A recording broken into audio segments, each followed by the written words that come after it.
Inflation, like Steve said, doesn't appear to be coming down as fast as the Fed would like. Could one of the problems be corporate profits? Take a look at this recent headline in the Wall Street Journal. McDonald's, Pepsi, and GM flex their pricing power because the companies are able to keep pushing through price hikes. So is inflation sticky because of supply and demand or because of corporate greed? Joining me now for that debate are Isabella Weber, Assistant Professor of Economics at the University of Massachusetts Amherst, and Michael Faulkender, Dean's Professor of Finance at the University of Maryland.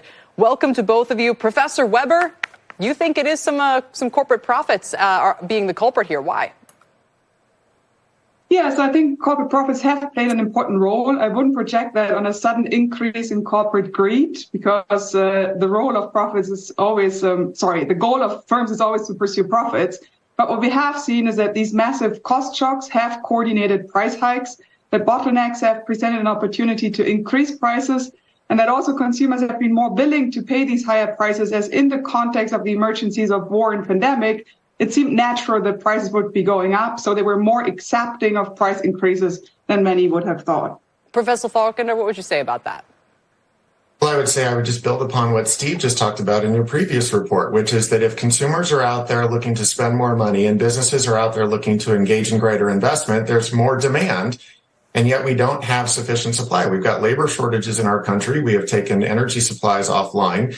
And so when you've got excess demand and insufficient supply, you're going to have an outcome where prices go up. Now, corporate profits do rise, but that's an outcome. It is not a cause, right? So when prices go up and you have an inability to bring on additional supply, the producers are going to generate higher profits. But I think it's important we distinguish between what is the cause and what is just an outcome.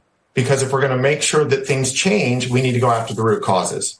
Professor Weber, what about the fact that people point to and they say, well, the corporate profits have been increasing for, 10, 20, 30 years time. Or, they go up and down in, business cycles, but they seem to be kind of like ever steadily marching higher. I mean, first of all, we have seen corporate profit margins reach levels that we haven't seen since the aftermath of World War II. So this is quite extraordinary.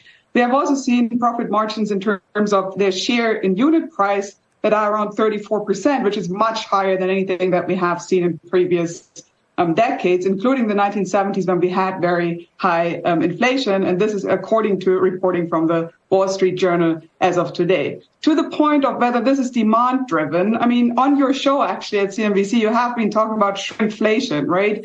And there is this phenomenon of prices over volume, where many corporations have been increasing prices even when volumes have been going down. These are household names like Pepsi, Procter & Gamble, Nestle, Unilever, and so on, which are all confidently saying that they have managed to increase prices when volumes were going down.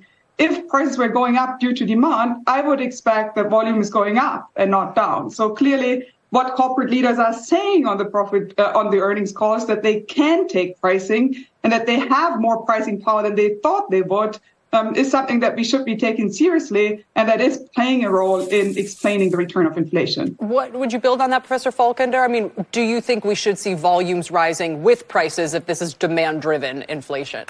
It depends upon whether it's simultaneous with a supply shortage.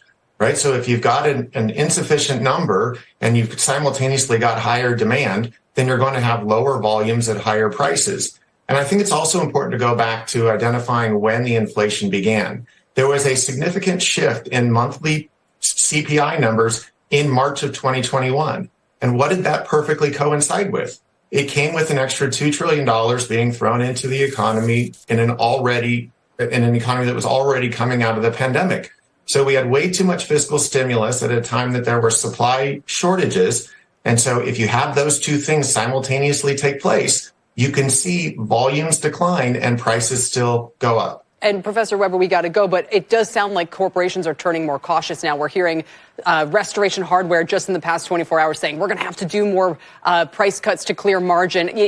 As the cycle turns, could you see those corporate profits very quickly go away? They could go away, but we also have to see that many corporate leaders are saying that as costs are going down for energy, for transportation and so on, for raw materials, that this could actually, for some corporations, create a new round of windfalls where if they can keep prices where they are, costs going down, margins might in some cases go up again. All right. That's the condition we will watch for. Thank you both for your time today. Into a holiday weekend, no less. We appreciate it. Isabella Weber and Michael Faulkender.